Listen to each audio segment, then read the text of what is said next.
Olá, sejam bem-vindos a mais um episódio do EvoCast. Nesse episódio, vamos ter aqui um assunto bastante importante para você, empresário, que está aí buscando soluções para sair de crise, né? Sair de alguma situação indesejada. Então, eu sou o Roosevelt. Liana. Faça a apresentação do nosso convidado hoje. Vou apresentar aqui o nosso convidado de hoje, que é o Gabriel Pinheiro, um advogado nichado em áreas extremamente importantes, no quesito principalmente de tomada de decisão de alguns percalços que as empresas elas são susceptíveis a passar.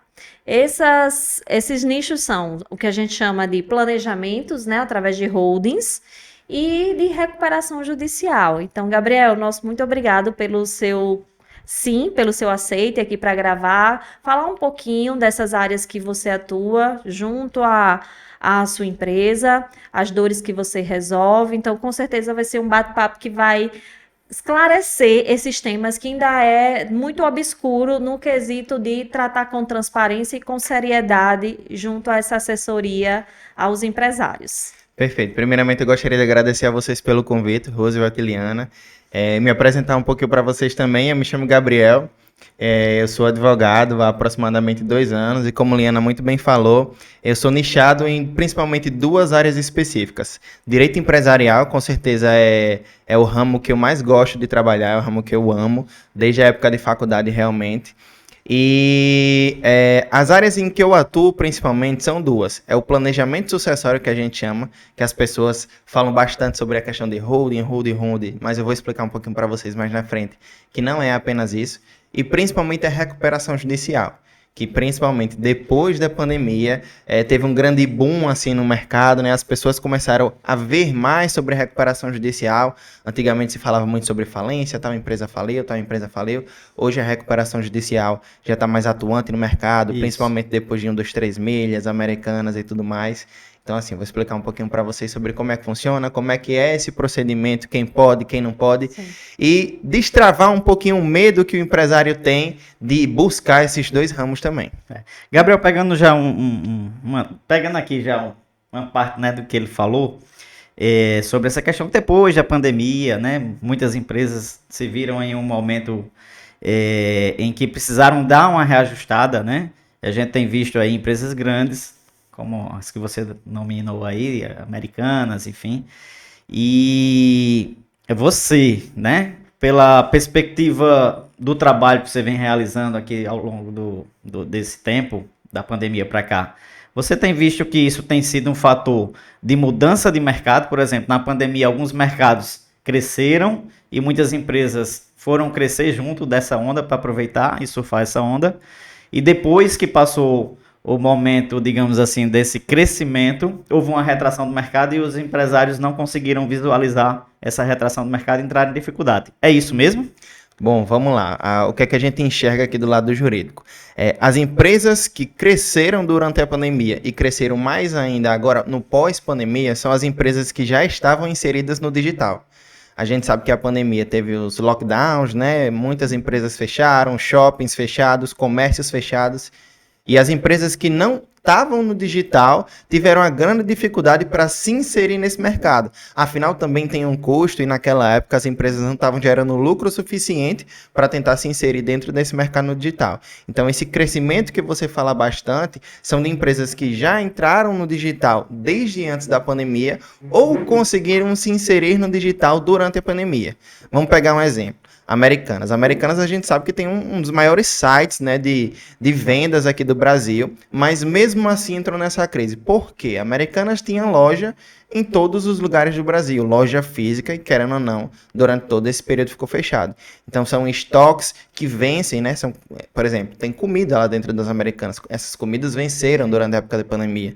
Então, assim, uma crise muito grande alastrou eles, independente do mercado que eles já tinham no digital. O custo de manutenção, né, das unidades físicas. O custo de manutenção físicas nem se fala. Vamos pegar o exemplo de Natal, a loja ali da cidade. Imagina o custo que tem aquela loja ali na cidade, somente de aluguel, de energia, entendeu? Então, assim, é uma complicação muito grande e que nem todo empresário teve a sabedoria suficiente de saber como sair dessa problemática.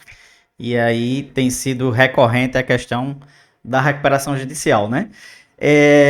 A recuperação judicial, até Liana trabalhou alguns pontos durante a pandemia, né?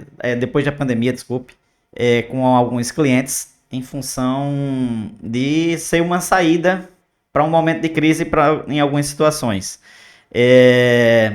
Eu trabalhei, assim, assessorando na parte técnica contábil, exato. né? Junto à assessoria jurídica especializada. E eu diria que foi mais na sensibilização. Perfeito. Porque quando fala em recuperação judicial, acha que é uma coisa muito ruim, uma coisa negativa. verdade. E eu queria que você falasse um pouquinho para quem está nos assistindo agora, o que é a recuperação judicial e para que benefícios a empresa tem ao entrar, né, numa recuperação judicial. A primeira coisa que os empresários têm medo é que se hoje você jogar recuperação judicial no Google e você for prestar atenção um pouquinho na lei, você vai ler Lei de Falência e Recuperação Judicial. Já vem falência, né? Então, isso já causa uma estranheza e já causa um impacto muito grande naquele empresário que está vendo aquela lei. E, assim, não é tão fácil para ele entender que a sua empresa está passando por uma crise e quando você vê uma lei de falência e recuperação judicial, querendo ou não, você já pensa no pior. O grande diferencial, falando do mercado de advogados agora, é você saber entender que a empresa é um filho. Aquela empresa é um filho daquele empresário. Ele viu ela nascer, viu ela ficar adolescente e tá vendo ela prestes a morrer. E ele quer salvar de alguma maneira, tá nas últimas ali para salvar. E a recuperação judicial pode ser uma solução para isso. Ah, Gabriel, toda empresa ela pode entrar no regime de recuperação judicial? Não. Óbvio, tem requisitos que precisam ser seguidos, mas grande parte das empresas que estão passando por crise, elas conseguem sim entrar na recuperação judicial. E o que é a recuperação judicial?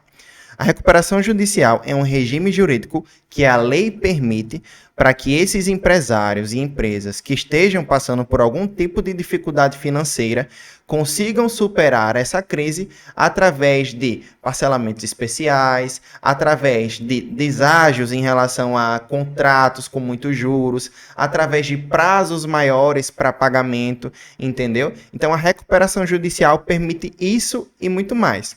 Um dos pontos chaves da recuperação judicial que a gente gosta muito de frisar para o advogado, ou para o advogado não, para o empresário, para o nosso cliente, é a questão da suspensão de alguns processos. Vamos lá, vou explicar um pouquinho o direito para você. O direito ele tem duas fases, tem uma fase de conhecimento e uma fase de execução. A fase de execução é onde esse empresário ele vai ter que tirar do bolso o valor para pagar aquela dívida. A recuperação judicial permite que essa fase de execução ela fique suspensa por um prazo de 180 dias, 6 meses praticamente, que podem ser prorrogados por mais 180 dias. Então vamos lá, você está se afogando e do nada vem alguém e coloca 1 ano de oxigênio para você. Sim. Entendeu? Então, esse é o ponto-chave da recuperação judicial, que nesse 1 ano de oxigênio a mais que você vai conseguir ganhar, você consegue se recuperar. Se recuperar como, Gabriel? Através de uma assessoria contábil, de uma assessoria jurídica, para que assim, juntos, porque a recuperação judicial é um trabalho mútuo entre contador e advogado, Sim. você consiga ver o melhor planejamento para a sua empresa de crescimento, tanto atual, quanto médio, quanto longo prazo, para que você consiga sair desse sufoco que você está passando. Então, assim, em tese, Gabriel, vamos desmistificando aqui o que é RJ. Não é algo ruim. Não. Na verdade, é algo que passa credibilidade para o público, ao ponto de que aquela empresa ela está fazendo um planejamento para recuperar a sua saúde. E que não vai fechar, né? Que não vai fechar. Não se pensa em fechar. Isso. E que vai, junto à assessoria jurídica e contábil, ver a melhor forma de recuperar dentro de um determinado tempo. Isso. Né? A recuperação judicial é uma maneira que o empresário vai encontrar de dizer ao seu público, de dizer aos seus clientes, olha, eu não quero fechar a minha empresa e eu quero quitar todas as dívidas que eu tenho. Mas para isso, eu preciso de um tempo. Eu preciso da maneira correta para fazer isso. E a recuperação judicial é a solução. Ela Então, possibilita isso. Então, os empresários vão encontrar na recuperação judicial esse fôlego e vão dar uma justificativa para os seus clientes de toda aquela situação que está passando. Legal. Ok? Ou seja, teoricamente, aquela empresa que teve uma queda de faturamento ao ponto de não conseguir honrar com suas dívidas a credores, a bancos, a fornecedores, a tributos, porque hoje você falou que a recuperação dá a possibilidade de parcelamentos especiais, de até 15 anos, por exemplo. Isso. O que na via administrativa normal, o possível é em 60 meses. Às vezes a dívida ativa coloca ali algum programa excepcional que chega a 144 vezes, mas mesmo assim não é sempre, por exemplo. São alguns programas de regularização. Então, a base elegível seriam essas empresas que tiveram redução de faturamento e que, em meio a uma nova realidade de redução, não está tendo dinheiro para arcar com seus credores. Perfeito. Tributários e comerciais, vamos dizer assim. Isso. O passivo fiscal em si, ele não entra na recuperação judicial, mas a recuperação judicial possibilita esses parcelamentos especiais que você está falando. Isso mesmo. Com prazo alongado. Perfeito. É justamente isso que você falou. É essa possibilidade para o empresário respirar mesmo, entendeu? E a gente enxerga também, por exemplo, voltando na questão da pandemia que você estava falando, muitas empresas encontraram na pandemia um mercado muito grande, cresceram, só que quando voltou, né, ao mundo normal, o faturamento não se mostrou a mesma coisa, não se manteve. Então, empresas como essa também, que o faturamento não se manteve, investiu em grandes fábricas, investiu em grandes polos, em outras cidades, por exemplo, o faturamento cai. O custo continua e o faturamento cai. Então, a recuperação judicial, por exemplo, é uma solução possível para você encontrar a maneira certa de se recuperar e de achar o local do seu negócio, entendeu? É uma forma de se reorganizar. Perfeito. E, Gabriel, para ficar também claro para quem está nos assistindo, a lei ela se aplica a qualquer porte de empresa, né? Pode ser pequena empresa, média empresa, grande empresa, né? Porque a gente vê muito a mídia da ênfase a grandes empresas, né? Americanas, Tok, né? Enfim, fala-se também em algumas empresas que estão passando por um momento de crise, mas que ainda não entraram em recuperação judicial. Mas são empresas de grande porte que geralmente a mídia dá mais ênfase, mas é por conta do impacto, né, que essas empresas têm na questão da economia, quantidade de funcionários, mas ela se aplica a qualquer porte de empresa. A qualquer empresa. Assim, a mídia em si, ela dá mais ênfase a essas empresas que são sociedades de capital aberto, por exemplo, que vai mexer com bolsa de valores e tudo mais, mas a recuperação judicial em si, ela abarca qualquer empresa. Você pode ter um débito de 100 mil, por exemplo, e você não ter condição de pagar aqueles 100 mil, a não ser que seja através do regime de recuperação judicial. E não tem problema nenhum de você entrar em recuperação judicial, assim como você pode ter um débito de 7 bilhões e você também precisar da recuperação judicial. Então, ela é bem flexível em relação a isso. Toda e qualquer empresa, independente de valor da dívida, porque as pessoas acham, eu estou devendo só 100 mil reais, eu acho que não cabe recuperação judicial para esse valor. Não, cabe. A recuperação judicial ela não vai enxergar o valor da dívida que você está devendo, mas sim ele vai enxergar os requisitos que você precisa para ingressar naquele regime. Está dentro dos requisitos, então é possível a recuperação judicial para você. Gabriel, um ponto importante que eu acho que também vale a pena a gente falar aqui para os empresários e gestores que nos assistem. A recuperação, em caso da impossibilidade de pagamento, também evita de você estar sofrendo execuções na conta bancária, não é? Porque isso, assim, viabiliza muito a operação de fluxo de caixa do dia a dia. Sim. Ora, a empresa já não está tendo condições de pagar seus credores. A justiça ficar bloqueando ali valores 10, 12, 8, 7, enfim, o valor que tiver na conta, ela sair bloqueando, inviabiliza ainda mais a continuidade da empresa. É isso mesmo. Assim, a recuperação judicial, além da suspensão das execuções, que é aquilo que eu já falei para vocês, e volta justamente nesse ponto, porque a penhora ela vai acontecer, a penhora de valores, a penhora de veículo, a penhora de imóvel, justamente nessa fase de execução do processo. E essa fase de execução ela fica suspensa. Então, a penhora de conta, por exemplo, a penhora de carro também, a recuperação judicial inviabiliza isso. Então você pode trabalhar despreocupado, você pode rodar a sua conta despreocupado, que você não vai correr o risco de ser penhorado. Ah, Gabriel, não vai penhorar minha conta? Vai. Porque vão ter processos novos, que o seu advogado, por exemplo, não vai ter ciência daquele processo, que o juiz também não sabe da recuperação judicial e vai penhorar. Mas imediatamente o juízo universal da recuperação judicial, que a gente chama, desbloqueia. Desbloqueia, né? E é importante dizer que a justiça faz o papel dela, né? Porque assim também, se não bloquear uma conta, então o empresário pode ter na mente dele que ele tá livre ali para gastar aquele dinheiro do jeito que ele tá, né? Então faz lá o bloqueio, enfim, via justiça. Mas eu acredito que a justiça já sabe, né? Pronto, se ele quiser desbloquear, ele vai entrar com uma medida lá da recuperação judicial, né? Um processo. Isso. E aí ele tem os mecanismos para que você destrave nessa questão. Isso. E é importante deixar claro para o empresário que está assistindo também que a recuperação judicial não é um tapa-buraco. Durante todo o procedimento da recuperação judicial, você precisa prestar contas ao juízo da recuperação judicial e aos seus credores de tudo que você está fazendo. Uhum. E ao administrador judicial, que é um ponto-chave assim, da recuperação judicial. A sua empresa ela não vai ser administrada por uma outra pessoa, mas a gente chama de administrador judicial o fiscalizador da sua empresa. Sim, isso é importante falar, porque tem muita gente que pensa, né? Não vou entrar com recuperação judicial porque eu vou ter uma pessoa mandando aqui na minha empresa e eu vou virar funcionário dela. Não, pelo contrário. Qual a função do administrador judicial? Fiscalizar. Como eu disse, a recuperação judicial ela tem vários requisitos.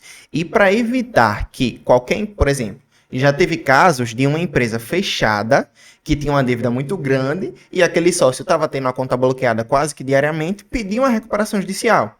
Mas como é que você vai recuperar uma empresa que está fechada? Que está fechada. Perfeito. Não tem como, entendeu? Então, para evitar esse tipo de coisa, tem-se o administrador judicial, está em lei. Esse administrador ele vai estar ali para fiscalizar suas contas. É ele que vai dizer ao seu credor a data de Assembleia Geral de Credores, por exemplo. É ele que vai receber mensalmente seus balanços, seus balancetes, para que ele veja se a sua empresa ela está se recuperando ou se a sua empresa ela não está se recuperando e lá na frente pode convolar fechar, aquela recuperação judicial em falência.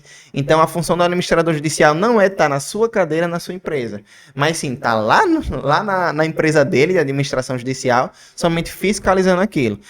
Na maioria das vezes, o administrador judicial ele vai ter contato com você uma vez no mês, que é justamente naquela vez que você vai mandar a sua documentação mensal contábil. Sim. Qual foi seu faturamento? Teve funcionário demitido? Teve funcionário contratado?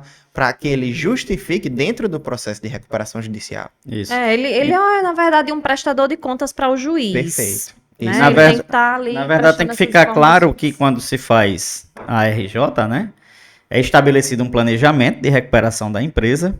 Nesse planejamento existem metas a serem cumpridas, né, do ponto de vista financeiro, enfim, e esse administrador ele vai vendo a capacidade da empresa se recuperar e vai passando isso para o juiz. Né? Isso.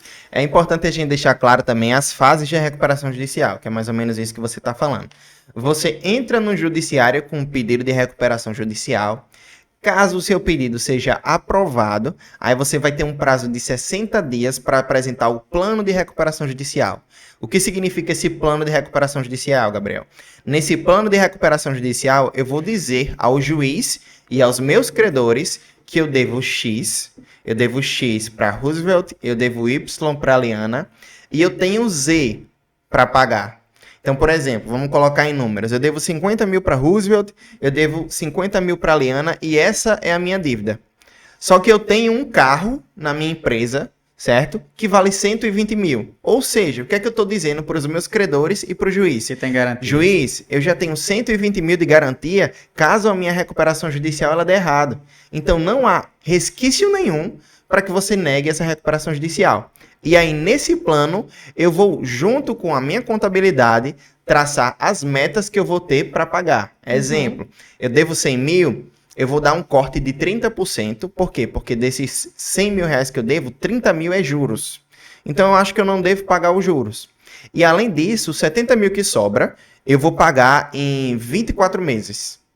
Entendeu? Sim. Então, a recuperação judicial, ela possibilita isso. E ela é dividida em credores. A gente tem primeiro os credores trabalhistas, como se trata de uma verba alimentar, Sim. né? Então, eles têm prioridade na hora do pagamento. Sim. Depois vem os credores quirografários com garantia real, certo? Que são os credores, por exemplo, banco, quando você dá uma garantia ao banco. Exemplo, normalmente, quando você compra um apartamento, esse apartamento tem que vir com uma garantia. Às vezes você coloca um carro, ou então você faz um empréstimo, como acontece muito em empresa, e você coloca um carro como uma garantia, aí eles são segundo na ordem de prioridades. E a gente ainda tem os credores quirografários, que são os credores comuns, digamos assim. Por exemplo, se você tem uma Americanas da vida, você compra cotonetes. Então, aquele credor é um credor quirografário. Por quê? Porque você está comprando a ele somente aquele produto e você está devendo, porque você não conseguiu arcar com aqueles valores. Sim. Perfeito. Gabriel, você falou uma coisa aí, e aí eu queria explorar mais isso. Você disse que, na sua fala, explicando um pouco sobre as etapas do processo de recuperação, você falou sobre a entrada do processo da recuperação, que o juiz ele vai ali aceitar ou não dentro do prazo de 60 dias. Acontece do juiz não aceitar? Quais são as probabilidades? Quais são as situações que geralmente são costumam ter a negado, rejeição? né? Ter a rejeição, ser negado. Acontece e digamos que não é comum, mas acontece. Só corrigindo rapidinho uma frase sua, não são 60 dias para o juiz aceitar ou não. Esse aceite do juiz, ele pode acontecer no dia posterior, como ele pode acontecer em uma semana. Ele tem Esses até esse 60 prazo. dias é o plano de recuperação judicial. Ah, tá. Pra colocar Como é que o juiz ele enxerga se aquela empresa é recuperável para se entrar dentro de uma recuperação judicial ou não? Com os documentos que são anexados. A Lei de Recuperação Judiciais e Falência, ela traz um ramo de documentos dentro do artigo 48 e do artigo 51 ou 50, salvo engano, que traz as documentações necessárias para você juntar na hora do protocolo da recuperação judicial.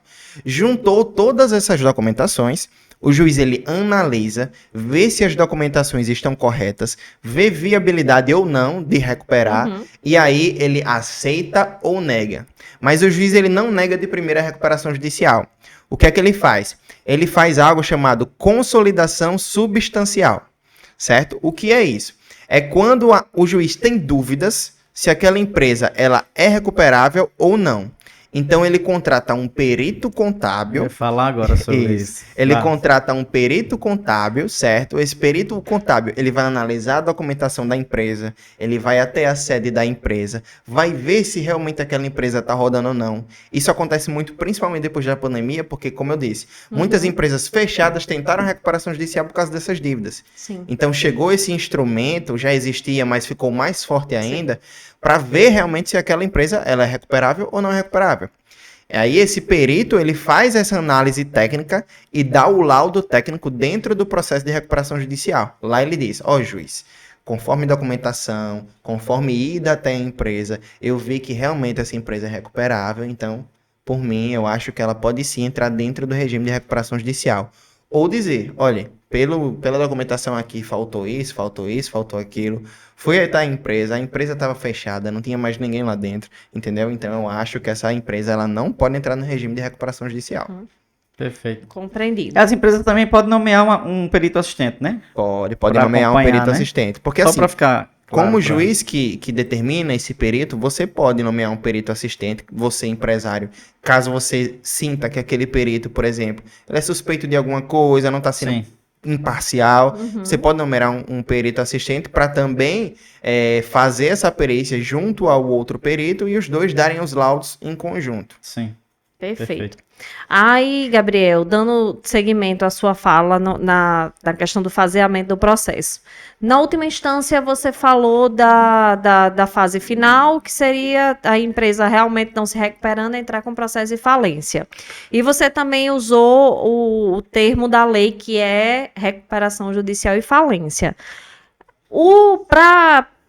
Qual é a principal diferença entre o empresário, por exemplo? Porque tem empresário que diz, eu vou decretar logo falência dessa empresa.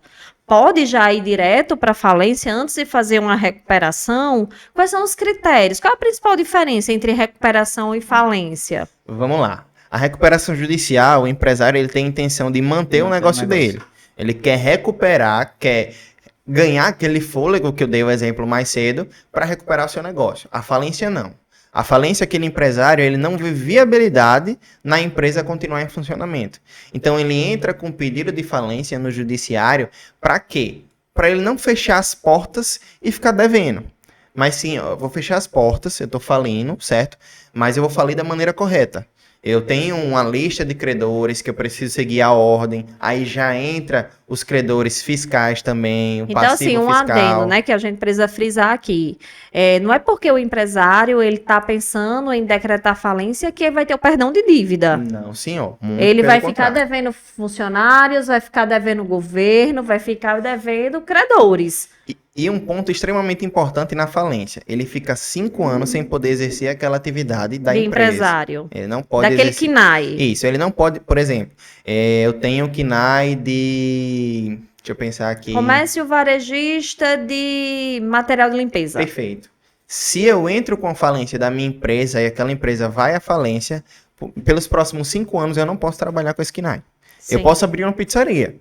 E eu posso trabalhar naquela pizzaria. Mas aquele KNAI, aquilo que eu sei fazer, eu estou impedido de fazer. Tá. Porque não dá espaço de estar fechando o CNPJ e abrindo um outro, né? Perfeito. É E o que isso. acontece, por exemplo, num processo de falência, caso o empresário ele não consiga ali pagar seus credores, governo, funcionários? Então, aí vai continuar todas as constrições que já existem. Digamos que ele vai viver, mas a vida dele vai ser muito difícil.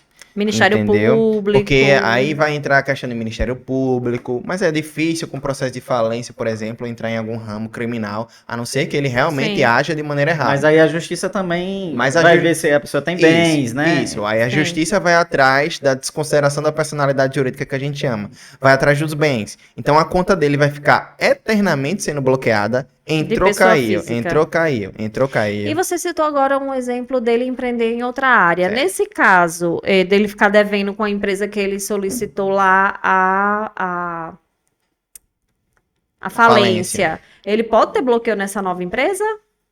Provavelmente vai acontecer, mas aí você precisa de um advogado para justificar Aham. isso e aquele bloqueio não Não acontecer. afetar. Isso, porque o que acontece, principalmente com os juízes trabalhistas, eles fazem toda essa árvore genealógica de trabalho. Então, por exemplo, eu trabalho na empresa X, a minha empresa X faliu, eu resolvi trabalhar em outra área, como pizzaiolo na empresa Y. Ele viu que você está como sócio de uma outra empresa, ele vai atrás dessa outra empresa. E aí, para você justificar de que é uma nova empresa, de que você não é o único sócio, que tem outro sócio, que você recebe X de prolabore, que você não pode bloquear todo o faturamento da empresa, leva tempo. É. Sem contar que para você viabilizar uma nova sociedade fica difícil, né? Com certeza. O sócio. Pro O sócio provável aceitar. sócio não vai querer fechar uma É. sociedade com alguém que E tá. assim, você pode até pensar, não, vou decretar falência porque eu não vejo a possibilidade de pagar. Lembrando que não tem anistia Não tem de anistia dívida. O que você ganha é prazo, Isso. de 15 anos, enfim. Do Depende- prazo que, depende do- dependendo da natureza. Isso, vai depender do também de- desse do plano, devedor- entendeu? Que do você vai plano. fazer. Tá. Vamos supor que aí você diz, não, vou decretar falência nessa empresa e vou abrir outra e vou colocar no nome de um terceiro. Mas o mercado vai conhecer Roosevelt, por exemplo. Pode ter pessoas ali que digam, ó, isso aí, essa falência é de fachada. Na verdade, ele continua empreendendo com a outra empresa, com outra sociedade. Isso pode existir? Bom, ele pode empreender em outra sociedade, como eu tô falando, mas a vida dele não vai ser tão simples. No caso que Eliana Na estava mesma querendo atividade. perguntar, por exemplo, uma pessoa X decreta a falência e aí E abre abre um uma outro outra, um outro CNPJ. CNPJ com a mesma atividade, mas não no nome dele, porque ele está impedido, mas abre o nome de um terceiro. De um E sócio, aí ela está de- dizendo que a pessoa é conhecida na sociedade, então a sociedade pode. Bom, pode se comprovar a sociedade de maneira oculta. Não, É isso mesmo. não é difícil de acontecer isso. Eu acho que a área trabalhista deve E ser demais. fácil Você demais. consegue comprovar um sócio oculto, por exemplo, Aham. e você pode ter problemas no futuro. Sim. Mas em tese, se você está abrindo uma empresa em nome de um terceiro que não é você, a Aham. empresa tá legal. Sim. Mas se descobre a sociedade oculta, aí já vai ficar complicado para sua empresa. Sim. E pro Você- sócio. E pro sócio. Pro sócio novo. O sócio laranja. É verdade. A gente tem falado muito que com a pandemia, depois da pandemia, teve esse processo, digamos assim. houve um crescimento dentro da empresa de vocês? A gente nem falou o nome da empresa, né? Ou você falou? Sim, não falei. O Gabriel, ele é sócio, né, da Samoa, trabalha também com o Cláudio, Isso. e é Samoa Advogados Associados, Samoa lá no Martins Tirol, Advocacia. Samoa Martins, Isso. né? Então, Samoa e Cláudio também são bem nichados nessa área, bem conhecidos no mercado. Um abraço aí pra vocês. Um abraço, Samuel, um Faz tempo que eu abraço, encontrei Cláudio. Inclusive, assim, eu trabalho com eles nessa demanda, assessora na parte contábil, então eu sei do profissionalismo da equipe, São muito do comprometimento, da seriedade, e quanto é importante a empresa buscar essa mão de obra qualificada, essa mão de obra nichada, porque realmente faz toda uma diferença. Mas, voltando à pergunta, já fizemos a propaganda aqui do escritório, né? Da empresa.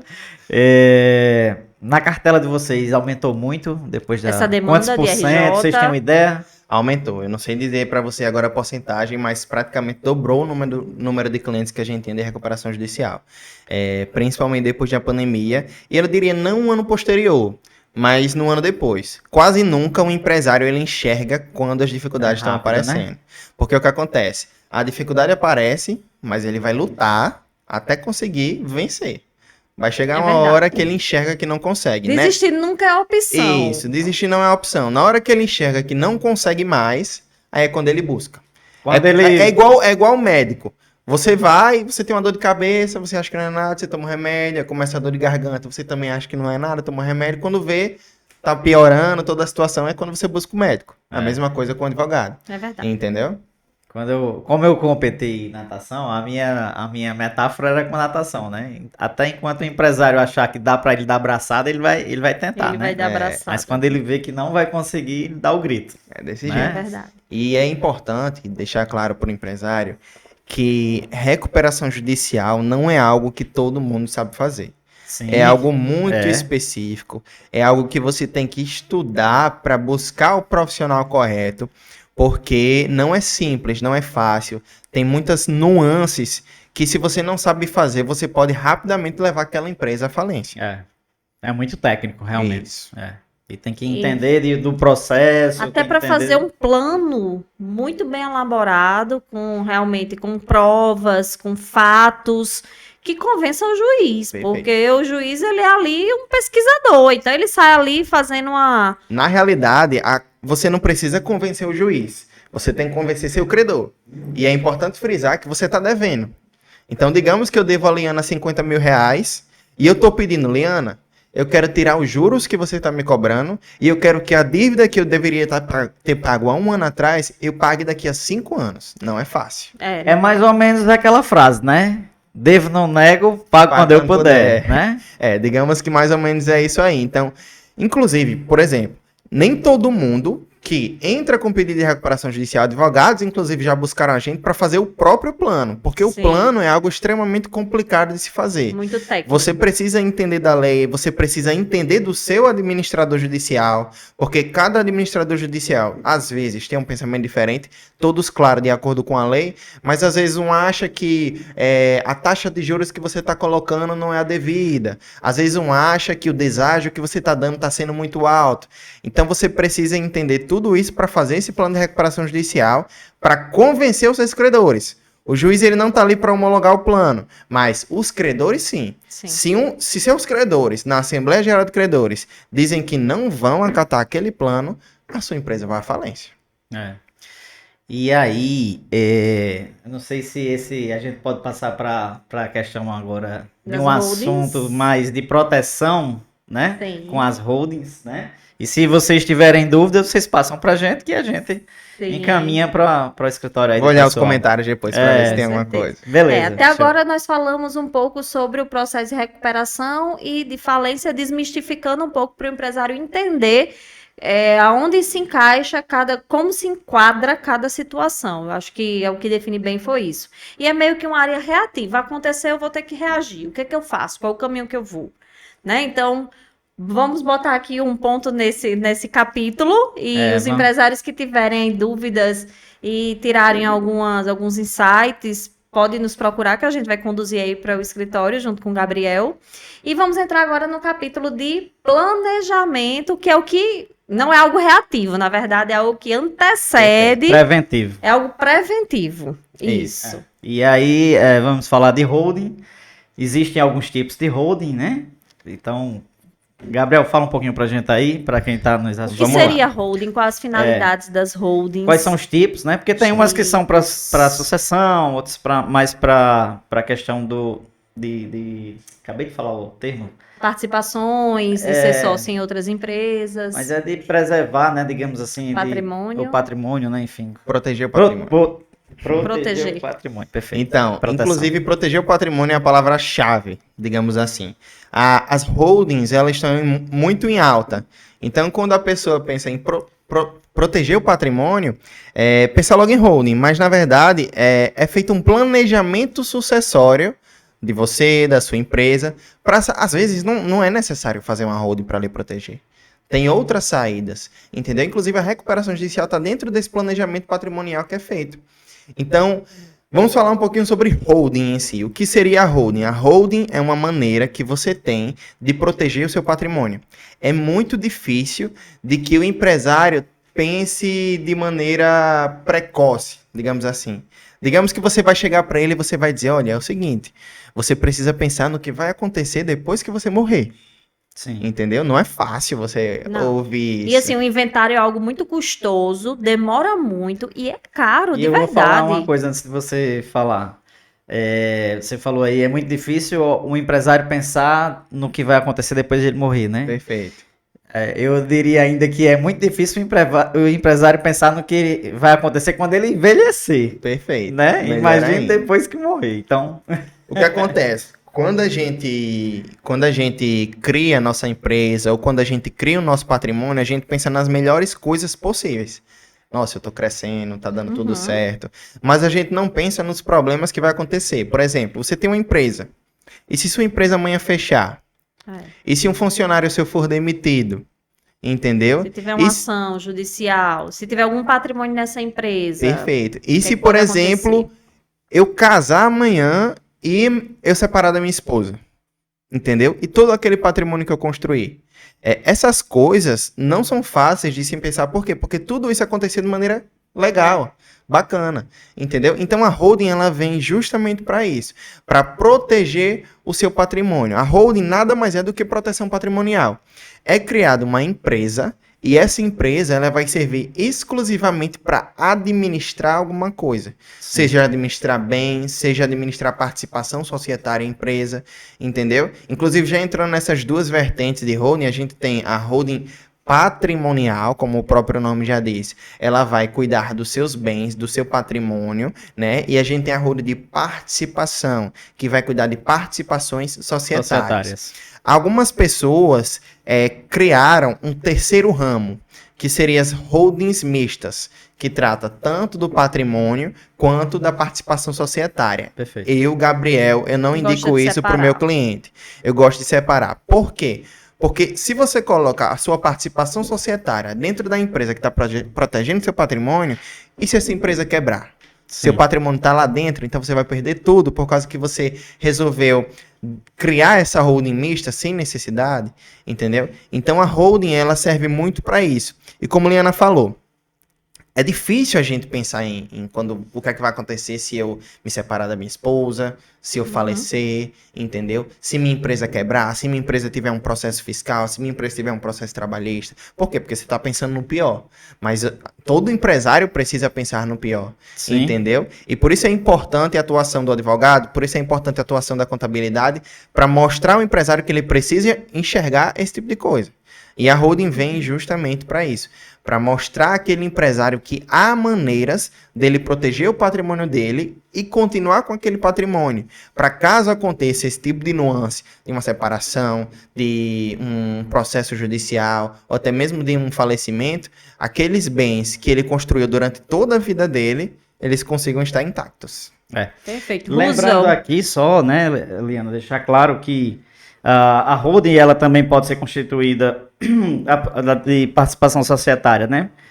Pode ter ações em empresas de pequeno e médio porte e de grande porte, mas a lei do simples ela veda a participação de outra empresa dentro dela. Então, você que é empresário e tem uma empresa que é do Simples, você não pode constituir uma holding para ser administradora, né, digamos assim, da sociedade, nem de cotas, né? Então, fica vedado pela lei do Simples Nacional. Você ia falar? Não, eu ia, na verdade, brincar aqui um pouquinho, né? Porque Russo, ele disse que tá deixando uma herança para mim, que são os carros antigos que ele tem, tá botando placa preta, e aí ele disse que isso vai ser a maior herança que ele vai deixar, caso, né? No futuro, na velhice, enfim. Deus assim permitir. Então você tem que fazer uma holding, Roosevelt. Pra ontem, né? Roosevelt. Tá Você certo. tem que fazer uma. Inclusive, você mesmo me disse que em São Paulo, essa questão de carros antigos tá tão na moda que, inclusive, os carros antigos estão ficando mais caros que os carros novos.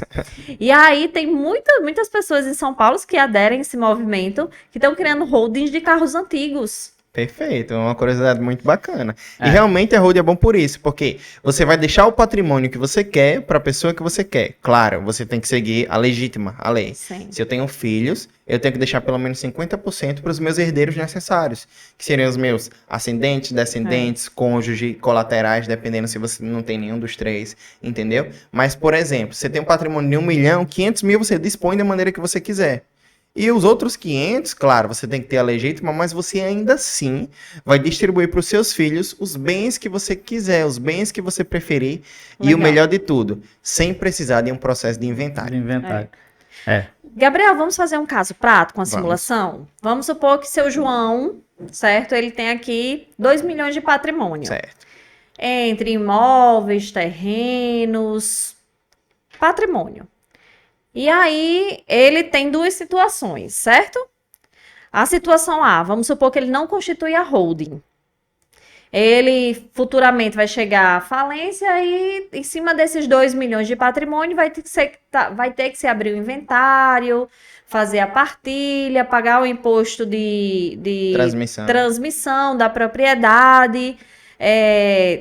Se não tiver ali os irmãos, né, os herdeiros, se não tiver ali alinhados, vai ter uma briga ali familiar, então vai, de certa forma, causar algum transtorno nessa partilha. E a pessoa, por exemplo, os herdeiros que estão recebendo bem, caso sejam casados em comunhão parcial, provavelmente o cônjuge também vai ter direito àquele bem, Isso. né? Vamos lá. Seu João, né, que você falou? Seu João. Seu João. Seu João tá participando de algo horrível, que é o inventário. O inventário, ele foi feito para não acabar. Inclusive, tem uma curiosidade, acho que, salvo engano, ano passado, teve um juiz daqui de Natal que fez a sentença de um processo de inventário de 1992. Meu Deus. Inclusive, na sentença, ele fala que é o processo mais antigo da vara dele, e ele, digamos que dá graças a Deus por ter acabado. Mas acabado entre aspas, porque ele deu a sentença. Esse processo ele ainda pode ir para o tribunal e ele ainda pode ir para o STJ, STF. Então, assim, o processo de inventário ele foi feito para não acabar. Basta um não querer dividir da maneira correta, que aí a briga vai se estendendo e se estendendo e se estendendo. Você pode ter 5 filhos, 4 querem, 4 estão dispostos Se um não a abrir quiser. mão, mas se um não quiser, não acaba. Seu João, ele vai perder 30% do patrimônio dele, mais ou menos, só com o inventário. Por quê? Porque primeiro ele vai perder provavelmente 10 a 20% com o advogado, porque o advogado em inventários de grande monte, ele cobra em porcentagem na maioria das vezes. Vamos botar aí 20%. 2 Isso, milhões, vamos botar 20%. 400 mil. Isso. Ele vai perder mais 3 a 6% para imposto, Para o certo? imposto de transmissão, que inclusive na reforma tributária estão querendo aumentar Isso. o imposto sobre transmissão. Inclusive aqui em Natal hoje, É verdade. tá tendo desconto até 31 de 50%, dezembro né? de 50% no imposto É. de transmissão causa mortes. Então, seu João aí, ele vai perder aproximadamente 30% do patrimônio dele para o processo de inventário.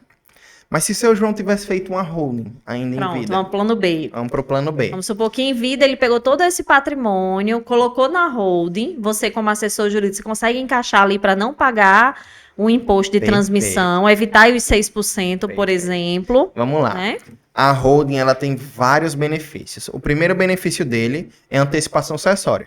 Seu João, ele vai transmitir os bens dele da maneira que ele quiser.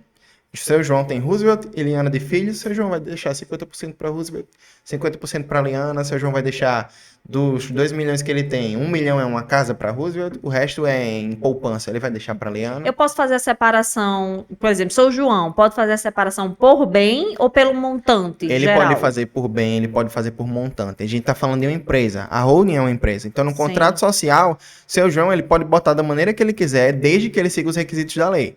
Entendeu? Segue a mesma a leitura, digamos assim, de um contrato social de uma empresa, das Perfeito. cotas de participação. Perfeito. A Né? diferença da holding vão ser as etapas dela. Seu João, como eu disse, antecipação sucessória. Seu João vai ter uma diminuição de carga tributária grande, porque o seu João, na pessoa física dele, com 2 milhões de patrimônio, pagava 27.000%. Seu João com a holding, a gente tá falando de uma PJ agora. Então ele paga bem menos impostos. Se ele for vender, né? Vocês que são Sim. melhores do que eu nesse ramo, vocês vão entender bem. E seu João, ele ainda vai ter uma grande artimanha na manga. A holding não paga imposto de transmissão. Por quê? Seu João, ele está colocando dentro da pessoa jurídica que pertence a seu João inicialmente, certo? O bem dele. Então, essa transmissão, essa incorporação de bem que a gente chama, tem imunidade tributária do ITIV. É uma imunidade constitucional. Ou seja, se seu João quer colocar um bem dele dentro de uma empresa dele de maneira a incorporar o capital, ele não paga o imposto. E além disso, seu João não precisa fazer a escritura pública daquele imóvel. Por quê? Porque o contrato social de seu João, segundo a lei da sociedade anônima, salvo engano, artigo 89, diz que aquele contrato social tem validade. Por quê? Porque o imóvel foi incorporado, tem validade de escritura Então, se eu tiver pública. com um contrato de compra e venda, eu posso fazer a integralização. Você- Seu João pode fazer a integralização. Seu João precisa primeiro de uma escritura, Sim. porque se seu João não tiver escritura, o bem não é dele. Tá. É Sim. importante frisar Sim. que o bem só é Sim. da pessoa se Quando tiver tem registrado escritura- no cartório. Escritura Perfeito. e registro em cartório. Tendo escritura e registro de cartório, quando ele for colocar dentro da empresa através de incorporação, seu João não paga 3% de imposto, seu João não paga 3% de escritura, seu João só paga registro. Então, o custo que seu João teria de 30% do patrimônio perdendo no processo inventário virou apenas custos com advogado e custos com registro. E a gente está falando de uma holding. Por exemplo, nós, advogados, no nosso escritório, a gente não quer ser sócio de seu João. Eu não vou chegar para seu João, Cobrar uma fortuna. quero 10% do seu patrimônio para fazer isso. Não, seu João. Seu João, eu vou trabalhar e vou cobrar de acordo com a quantidade de trabalho que eu tenho. Entendeu? Então, esse valor, ele cai muito. Então, por exemplo, se eu estou falando de um patrimônio de 2 milhões, talvez seu João não gaste 50 mil para fazer tudo isso que ele está passando. Sim. E seu João falecendo hoje, amanhã, todos os bens de seu João estão divididos da maneira que ele pensou na hora do contrato social. Perfeito. E um ponto importante, nesse caso aí, porque eu falo disso porque eu já escutei de alguns empresários tocarem nesse ponto. Porque, por exemplo, seu João vai deixar para 2 filhos, sendo que os filhos, um deles já está no segundo casamento. E ele fica com a insegurança de botar o bem para o filho e aquele cônjuge que está atualmente com ele também ter direito. Então, Nesse vamos caso lá. da holding, protege? Depende do que seu João quer. Se seu João quiser, existem cláusulas de inalienabilidade, antigenro, antinora. E aí, essa proteção... Eu soube disso. Isso. Uma conversa com o Cláudio, ele falou isso. Essa É proteção... extremamente importante, Perfeito. né? Deixar claro para... Essa proteção que seu João quer para deixar tudo que ele tem apenas pro filho dele, a holding protege. Filho ou neto? Ou neto, entendeu? Tanto faz. O seu João vai deixar para quem ele quiser. Coisa que o inventário não protege, por Isso, exemplo. o inventário não vai proteger. Se, por exemplo, aquela esposa, ela tem o regime de comunhão parcial de bens, aquela herança ali que seu João vai deixar não se comunica, mas dependendo de outros regimes, já pode se comunicar, por exemplo. Entendeu? Sim. Agora, nesse exercício de sempre pensar coisas ruins acontecem, né? Vamos dizer que seu João, ele é dono de um patrimônio, aí ele casou com Maria, e aí que constituiu a holding deles dois. Depois eles se separaram. Como fica? Não tem problema. O contrato social, ele vai prever isso também. E vai proteger. Entendeu? Quando a gente vai fazer uma holding, a gente sempre faz um estudo de viabilidade prévia. Eu ia dizer agora. E as porque- probabilidades, né? Isso. A gente faz um estudo de viabilidade prévio, isso a gente não cobra nada. Afinal, a gente nem sabe se a gente vai trabalhar para aquele cliente. Às vezes o cliente viu na mídia hoje, nossa, holding, eu preciso de uma. mas na verdade ele não precisa. Ou às vezes ele precisa de uma holding, de uma recuperação judicial também, entendeu? Então o que acontece em casos como esse? Quando o cliente ele é casado sobre regime de comunhão parcial de bens, a gente sempre gosta de deixar claro para ele e para a esposa, se ambos forem os nossos clientes, que é importante fazer um pacto antinupcial antes de fazer a holding, por exemplo. Porque naquele pacto antinupcial a gente deixa claro, por exemplo, o que é bem de cada um, o que é que se comunica, o que é que não se comunica, de acordo com a vontade do casal. Afinal, a gente cria a empresa hoje, a empresa está da maneira que o casal quer, mas amanhã o casal pode vir a se separar. Entendeu? Sim. E aí esse pacto, ele vai proteger as vontades que o casal tinha na época da constituição da empresa. Eu achei interessante que eu participei já de algumas reuniões de constituição de holding, de planejamento sucessório de patrimônio, e Gabriel, Samuel e Cláudio, eles fazem literalmente um questionário para saber o que é que a pessoa, qual é o objeto, o que é que você está querendo, qual é a dor que o senhor está sentindo. E por isso da importância de procurar profissionais, também, né, que já tem. E aí começa também as perguntas. O senhor quer que isso daqui só quem tem direito é seu filho e seu neto? Ou seu genro também, por exemplo, vai ter direito? Perfeito. Enfim, e aí vai esclarecendo e questionando esses pontos que são extremamente importantes. Uma coisa que o Cláudio falou numa das reuniões foi que até um recém-nascido ele pode estar dentro da holding, né? Nasceu, você já tem direitos. Se você tem direito, você pode ter uma conta, você pode ter uma empresa, você pode ter tudo. Claro, ele é recém-nascido, ele vai ser representado por alguém, nesse caso pelos pais. Mas ele já pode ter acesso àquela cota. Entendeu? Aquela cota já pode estar em nome dele. Perfeito. E duas coisas que vocês falaram são muito importantes. A primeira é buscar um profissional qualificado. Sim. Tem muitos profissionais aí que vendem holding quando não é. É importante deixar claro para o empresário que o final da holding você não está na empresa. Você não vai estar como sócio da empresa, entendeu? Isso é uma das questões da proteção patrimonial. Mesmo estando em vida. Mesmo estando em vida, você não está como sócio da empresa, você está apenas como usufrutuário vitalício. O que é usufruto vitalício? Significa que tudo aquilo que é seu continua sendo seu usufruto, você continua usufruindo daquilo. Até o final da sua vida. Até o final da sua vida, mas quando você falecer, os sócios são seus filhos ou seus herdeiros que você quis deixar. Ou seja, até você tá vivo, quem compra, quem vende, quem faz tudo é você. E é importante deixar claro, o sócio da empresa não vai poder fazer nada. Porque você é usufrutuário vitalício e você é administrador. E aquele sócio é no proprietário que a gente chama. Ele tem a cota, mas ao mesmo tempo não tem. Por quê? Porque ele não pode usufruir daquela cota. É um planejamento. Isso é muito importante. É um planejamento. E o outro ponto que você falou é a da sabatina, né? Que você já viu a gente fazendo várias vezes. Para você fazer a holding é muito complexo. Porque você precisa de total sinceridade do seu cliente. Sim. Porque se você não tem a sinceridade do seu cliente, você pode levar tudo por água abaixo. Já teve casos da gente pegar, não da gente fazer, mas um profissional fez e veio pra gente o problemão. O cliente colocou dentro da empresa um bem e esse bem estava sendo penhorado. Entendeu? Então, se esse bem chegou a ser penhorado, alguma coisa aconteceu nesse meio caminho de errado. Sim, que não protegeu. Isso, que não protegeu. Tem até um exemplo legal, que a gente tem um cliente que ele estava fazendo uma holding e ele levou uma mulher com ele. Foi lá, tudo bem, fez toda a holding e tal, a gente pegou os dados dele, pegou os dados dela. Quando a gente foi mostrar para ele o contrato social da empresa, tinha os dados da mulher, né, que ele foi junto. Aí ele, doutor, mas essa aqui não é minha esposa, não. Aí eu, como assim não é sua esposa? Ela tava aqui com você. Não, essa aqui é só a moça que, quando eu tô aqui no Brasil, ele não é do Brasil, quando eu tô aqui no Brasil, fica comigo, mas a minha esposa mora em X país, o nome dela é tal. Entendeu? Então, na hora que a gente fez essa sabatina, na hora que a gente fez esse estudo, um futuro problema. A gente não sabia desse problema e quando a gente estava prestes a abrir a empresa, o problema foi detectado. E graças a Deus que ele falou. Porque se ele não falasse, a gente tivesse aberto a empresa, a gente poderia causar um prejuízo enorme. Sim.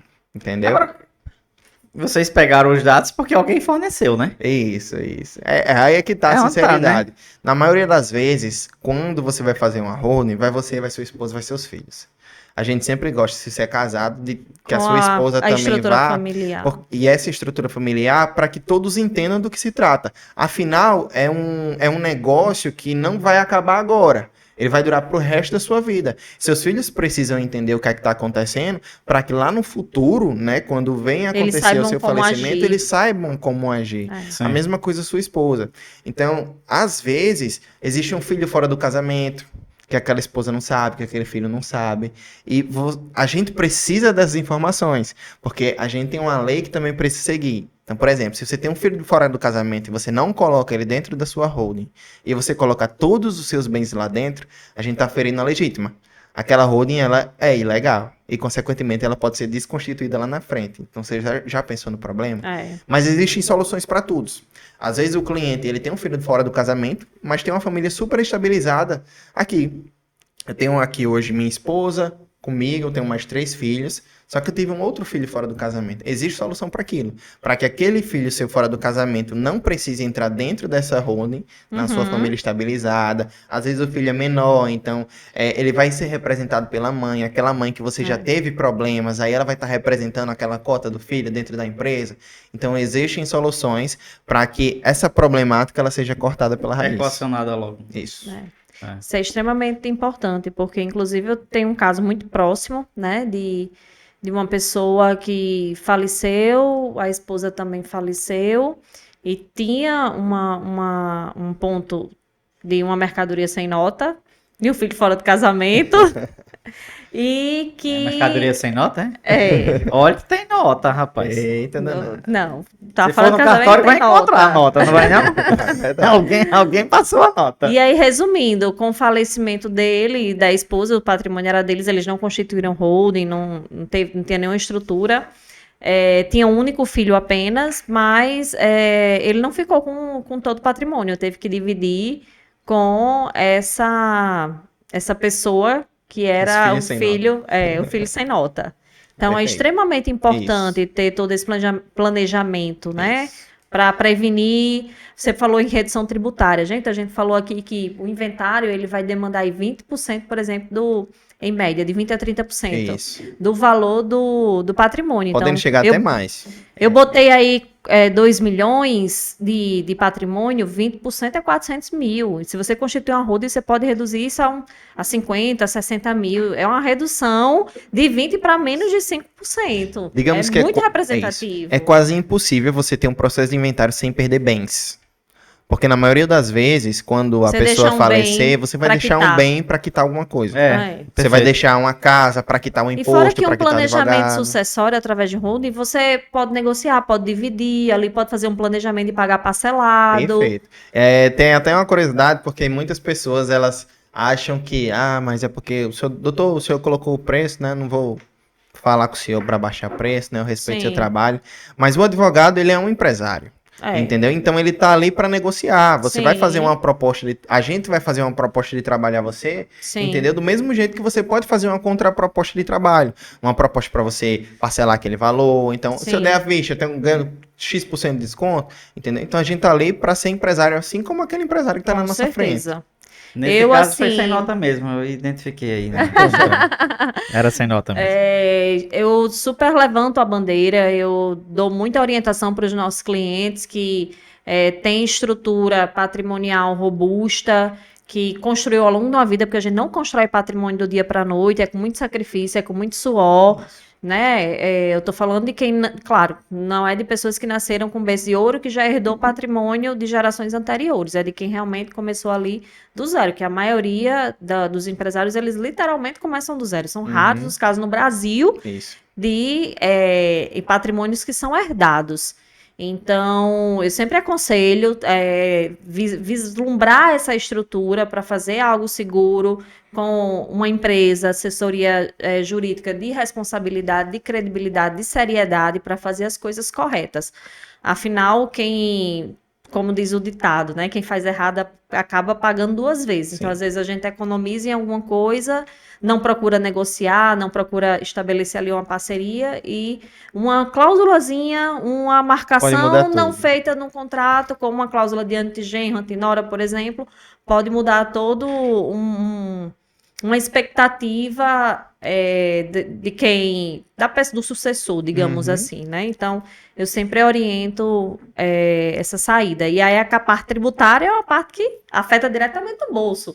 Você, pessoa física, se for alugar ou vender um imóvel desse, vai para a tabela de imposto de renda que chega a 27,5%. Se você colocar numa empresa com atividade imobiliária, você paga 6, 7% de imposto. Então, assim, é uma redução muito drástica, né? Você cai aí consideravelmente a carga tributária nesses casos de incidência de imposto de renda. Então, aqui vai um sinal de alerta para quem se encaixa aí nessa realidade. É com muito sacrifício que a gente consegue constituir o nosso patrimônio, então que procure, de uma forma preventiva, deixar seguro, deixar blindado. Muita gente usa esse termo. Blindado. Não deixa de ser também um patrimonial. planejamento tributário, né? Perfeito. Não deixa Isso de mesmo. ser. Porque lá na Inclusive, frente o planejamento tributário ele está dentro dos requisitos de planejamento patrimonial. Exato.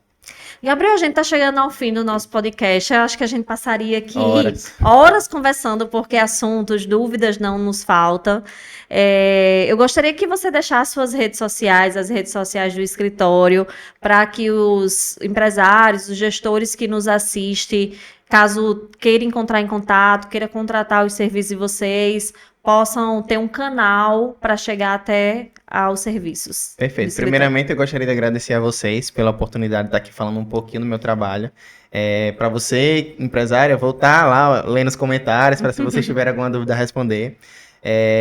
Minha rede social, Instagram, Gabriel Pinheiro ADV. Meu Gabriel é um pouco diferente, é bom deixar claro, né? É Gabriel com Y e 2 L's. Rapaz, bem diferente. GABRY, A minha mãe LL. foi Caprichou. a dedo, assim, caprichou. E as redes sociais do escritório é Samuel Martins Advocacia. Caso você tenha alguma dúvida, né? Caso você queira perguntar qualquer coisa, O estamos escritório à de vocês disposição. fica ali no Tirol Waves e on Isso. Midway.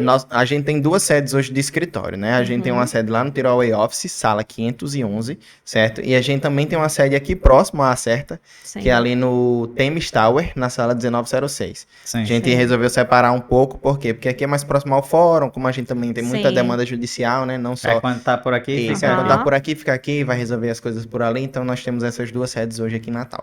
Beleza. Perfeito. Gabriel, também quero agradecer. Quero parabenizar. Gabriel é um jovem advogado, né? Empreendedor, É, que empreendedor. ajuda a resolver várias Quando dores. eu falo jovem, ele é jovem mesmo, né? Enfim. Mas tem uma bagagem bacana. Não é jovem como a gente, que a idade já está um pouco mais avançada, né, Nada. Russo? Ele só é 3 anos mais novo que eu. Ah, é. Liana tem 15, tá chegando nos 15, Pois então sou mais velho. eu É. sou super jovem. E aí é aquela questão, né? A gente às vezes. A gente, sociedade, né? Acaba julgando um profissional muitas vezes pela idade, né? Sim. Ou muito novo, muito velho, não é bom, né? Enfim, acaba que muita gente faz esse juízo de valor. Mas o Gabriel mostrou aqui que é extremamente preparado, É. né? Ele Parabéns. tem também uma equipe, os Seguro, sócios sim. muito bem muito qualificados. seguro, né? também. Das informações que passou É. aqui. São informações que são que a gente só pega quando estuda mesmo, né? E pela experiência que ele já adquiriu junto da sociedade. E parabéns para você, para a Sama, para o Cláudio, que vocês aí trilhem aí caminhos de muito sucesso. E a gente tá aqui à disposição. Tomara que a gente possa ter esse bate-papo mais vezes, né? Perfeito. Quem sabe não mais para falar de holding ou de RJ, mas de outros assuntos que são pertinentes ao direito empresarial. Perfeito. Muito obrigado mais uma vez, Liana, Rosa, Liana que me convidou, né? E espero que a nossa parceria cresça cada vez mais. E obrigado a vocês também que estão assistindo e fico à disposição para sempre que vocês precisarem, podem contar comigo. Certeza. Pessoal, então finalizamos hoje aqui esse episódio. E aí, vocês gostaram? Tiveram vários insights? Então não esquece de curtir e de se inscrever aqui no nosso canal para sempre estar aí visualizando os nossos episódios. Um forte abraço, até mais. Até mais.